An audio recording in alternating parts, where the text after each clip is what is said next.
முதலில் கலைத்துறையை உற்பத்தி செய்ததாக யாரை சொல்கிறா அப்படின்னா, முதல்ல பிரம்மாவை தான் சொல்கிறேன். கோயில்களில், சிவன் கோயில்களில் கோஷ்டம் அப்படின்னு சொல்லி பிறை மாதிரி இருக்கும்.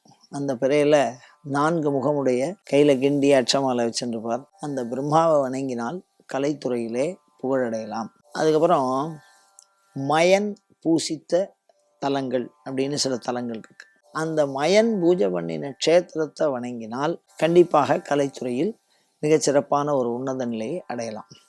அதோடு மாத்திரம் இல்லாமல் இப்போ கலைத்துறை அப்படிங்கிறதுலையே என்ன அப்படின்னு நிறைய பிரிவுகள் இருக்குது. இப்போ நாட்டியத்துறைக்கு லோக பிரசித்தமாக இருக்கிறது நடராஜ பெருமான். ராகம், இசை, பாட்டு அந்த மாதிரி விஷயங்களுக்கெல்லாம் நாரதரை கும்பல். நாரதர் மிக அற்புதமான இசைஞானி.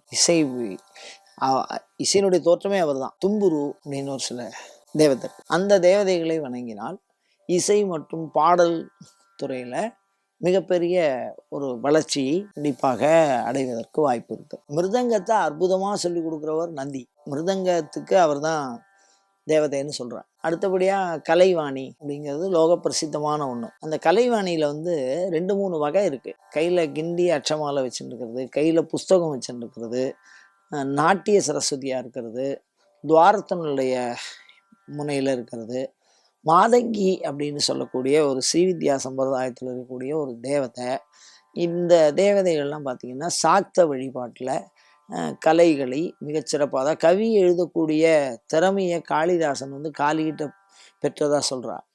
அதனால் காளிகா இந்த சுவாமியெல்லாம் பார்த்திங்கன்னா படைப்பு, ஒரு புதிதாக ஒன்றை படைக்கின்ற தன்மையை வளர்க்கக்கூடிய ஒரு ஆற்றலை அருளக்கூடிய தேவதைகள் அப்படின்னு சொல்கிறோம். பொதுவாக சமஸ்த கலையும் கற்றுக்கிறது பொதுவாக சொல்கிறோம் அப்படின்னு சொன்னால் தட்சிணாமூர்த்தி சொல்லலாம்.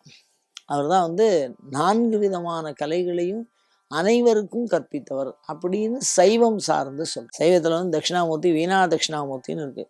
அதுக்கப்புறம் ஞான தட்சிணாமூர்த்தின்னு இருக்குது, உபதேச தட்சிணாமூர்த்தின்னு இருக்குது. அந்த மாதிரி இருக்கக்கூடிய கலையில் வீணா தட்சிணாமூர்த்தி கலைகள் அத்தனைக்கும் அனுகிரகம் பண்ணுவார். கந்தர்வா அப்படின்னு கோயில்களில் என்ன பண்ணியிருப்பான்னா, கோபுரங்களில் தாங்கின்னு இருக்க மாதிரி போட்டிருப்பான். அந்த மாதிரி கையில் வீணை வச்சுட்டு இருக்க மாதிரி கந்தர்வர்கள்னு. அது மாதிரி கிண்ணறர்கள் அப்படின்னு சொல்கிறேன். இந்த கிண்ணறர்கள், கந்தர்வர்கள் இவர்களும் இனிமையான இசை பாடுவதில் மிக வல்லவர்களாக கருதப்படுகிறார்கள். அவர்களை தொழுதால் கண்டிப்பாக கலைத்துறையில் புகழ் பெறலாம்.